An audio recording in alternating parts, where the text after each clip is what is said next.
Toastmaster, fellow Toastmasters and guests, I have a question for you.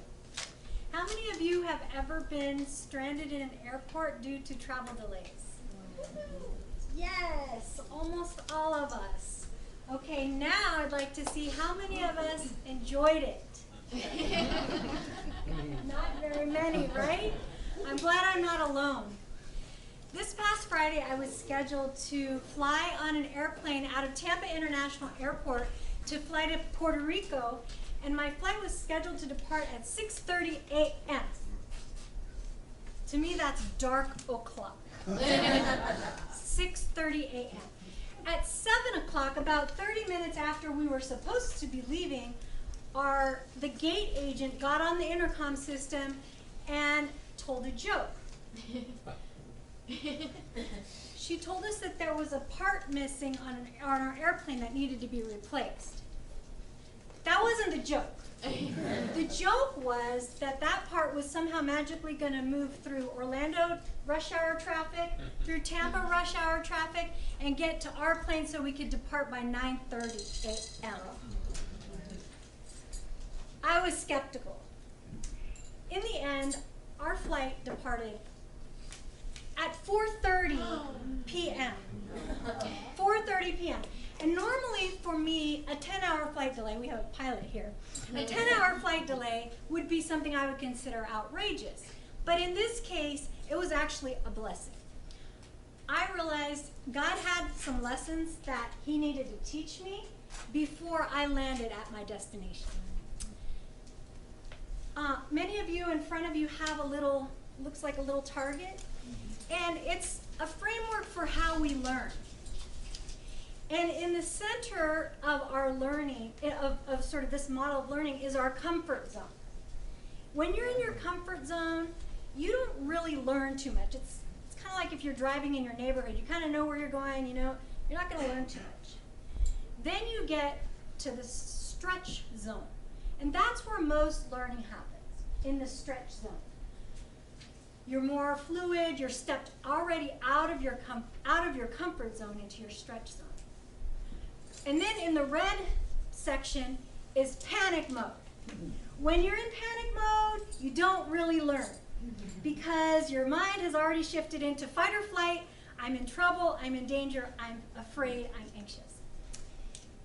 Many of you might or might not know, I'm a community organizer. I work with people who are trying to make this world better for our families.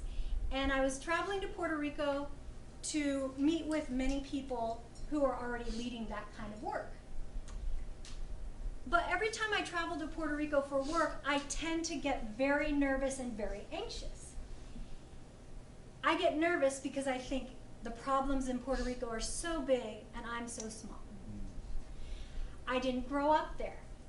My parents are both Puerto Rican, but I didn't grow up there. When I would go during the summers, they used to tell me, "Tú eres de allá afuera," which means, you're from out there. Or they said I was New Yorican, which I grew up in California. I don't know why they call me New Yorican. But I knew I didn't quite fit. And so by the time on Friday when I was in the airport around noon, I had gotten myself into full-on panic mode. I was freaked out. I was worried about all the things I couldn't bring. Thankfully, I was able to phone a friend who helped kind of talk me off the ledge and get me back into my stretch or learning zone. What happened next was I had time in the airport to reflect, to think. On the airplane, I had some really good ideas. Creativity was flowing, innovation was flowing. I was in my stretch and learning zone. When I landed 10 hours late in Puerto Rico, I did that thing that no human being ever wants to do. I lost my phone. So back I was into full-on panic mode. Thankfully, my husband, I called him and I said, "Can you do that find your phone, iPhone thing?" And he actually, I felt like I was Tom Cruise in Mission Impossible because I was like running through the airport. He said, "Your phone is at the Avis rental counter next to Thrifty." So I'm like, dee-dee-dee, dee-dee-dee. I get my phone back to my learning zone. my city. So I look at this experience and I realize that when I have been to Puerto Rico for work and when I've actually had the opportunity to meet with people who are doing amazing work, what they don't focus on how good my Spanish is. They don't focus on where I grew up. They don't focus on whether I know how to get myself around in Puerto Rico or not.